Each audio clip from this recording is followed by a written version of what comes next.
Most Australian whisky distillers are doing a great job. They're making fantastic whisky and they're managing their business well. I've actually been to visit a few of them.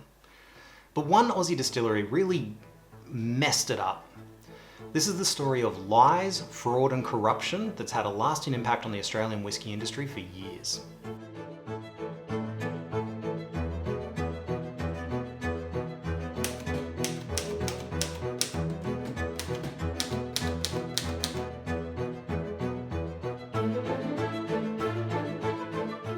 Hey guys, I'm Nath Martyn, the Whisky Scribe. I'm a whisky enthusiast and I love all things whisky. The good, the bad and the ugly. If you'd like to see more from me, consider subscribing. I put up new videos every week. If you enjoy this video, please give it a like. It really does help me out. And you can also follow me over on Instagram. So the Nant Distillery site in Bothwell, Tasmania was originally a country estate settled in 1821. It was a convict-built sandstone homestead and farm. It was purchased in 2004 by Keith and Margaret Batt with the intention of converting the old water-driven flour mill into a full production whisky distillery complete with tasting room and bar. And this made sense. There was great whisky being made in Tasmania at this point, and the Nant estate had been producing barley since 1821. So development started in 2007, and the distillery started laying down barrels and released their first whisky in 2011.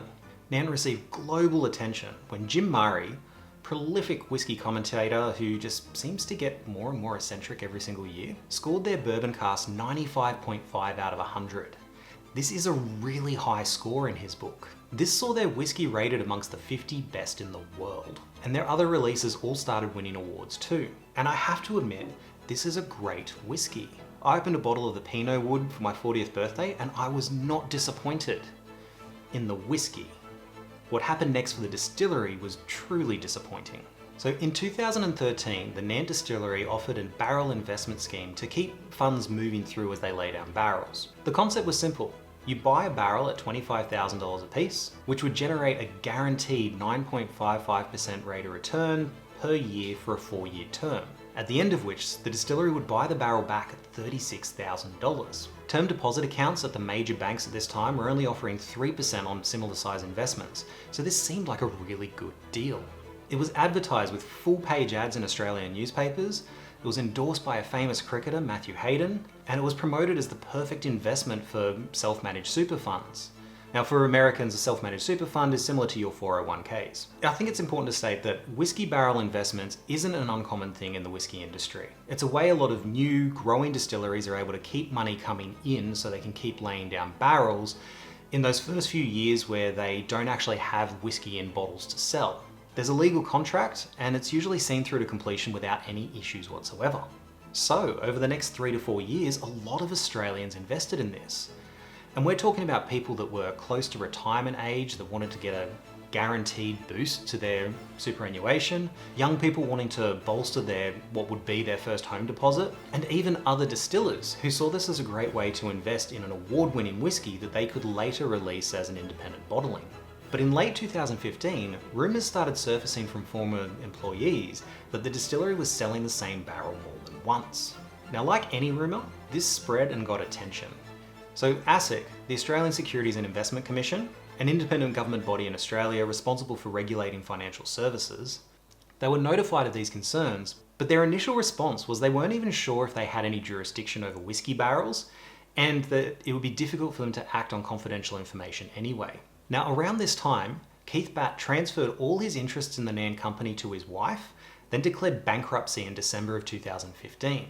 This was due to losses he'd incurred from a property development business in Brisbane. From that alone, he owed $16 million. Shortly after this, David Dowd, the lawyer for Nant Whisky Group, gave an itemised breakdown of his firm's fees, claiming Nant owed him $1.6 million. The supporting documents for this claim seemed to indicate the lawyer was consolidating and rebilling old invoices dating back to 2011. Many of these invoices were actually made out to the Batt family, not the Nant Distillery. Now from here, the Nant Distillery went into liquidation, and this is where Australian Whisky Holdings came in, and they signed an agreement to purchase the distillery, the estate, the whisky production equipment, and all the barrels. And this agreement was for a purchase value of $3 million, and they even agreed to take on $5.5 million of the Nant Distillery debt. But even for Australian Whisky Holdings, this deal was too good to be true. As part of their due diligence, They conducted an audit of the distillery and their barrel holdings and showed some significant issues. 700 barrels were missing. And further checks showed that there were another 1,300 barrels that turned out to be phantoms, with no evidence that they even existed in the first place. So it turns out the rumours were right. Investors had paid for barrels that were either never filled or had been emptied without their investment returns ever being paid to them.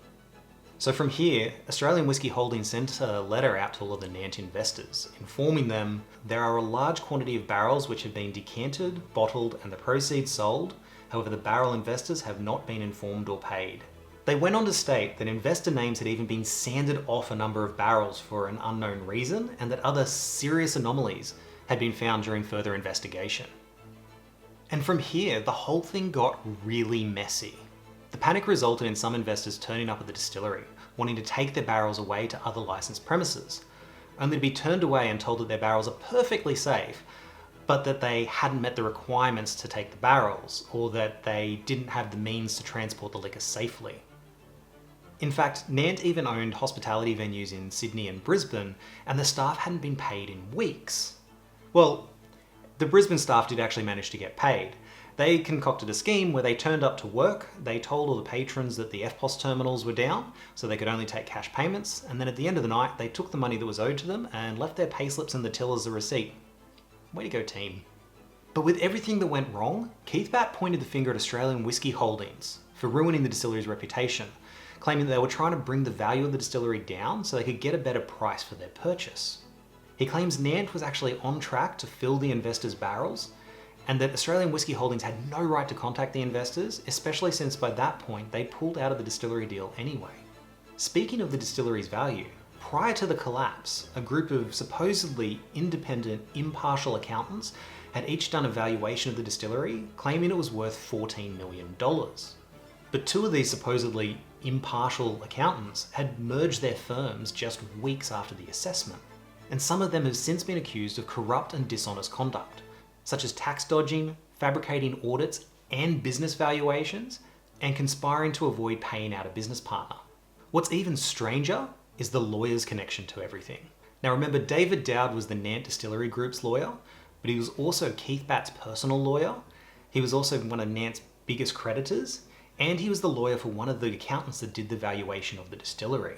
Keep in mind, he's one of the few creditors who actually got paid what was owed to him, while individual investors lost an estimated total of $20 million. Now, eventually, Australian Whisky Holdings did finalise the purchase of the Nant name and distillery, as well as the buyback scheme, and they honoured the investors whose barrels had been filled, but not those that saw as casualties of Nant's negligence under Mr. Batt. So if you had a document that referenced a barrel number and there was whiskey in it, you were reimbursed. Ish. But if there was no barrel matching your investment documents, you got nada.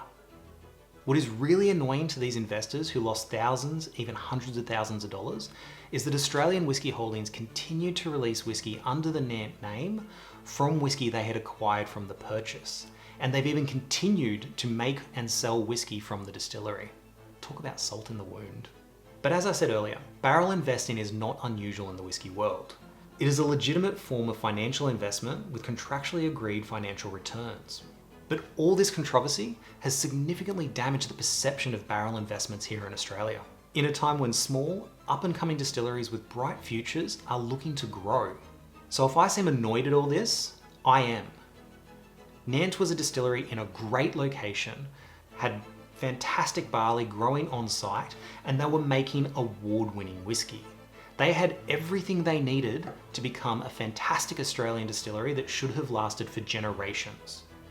It was dodgy business practices and mismanagement that ruined not just this distillery, but the momentum of the Australian whisky industry for years to come.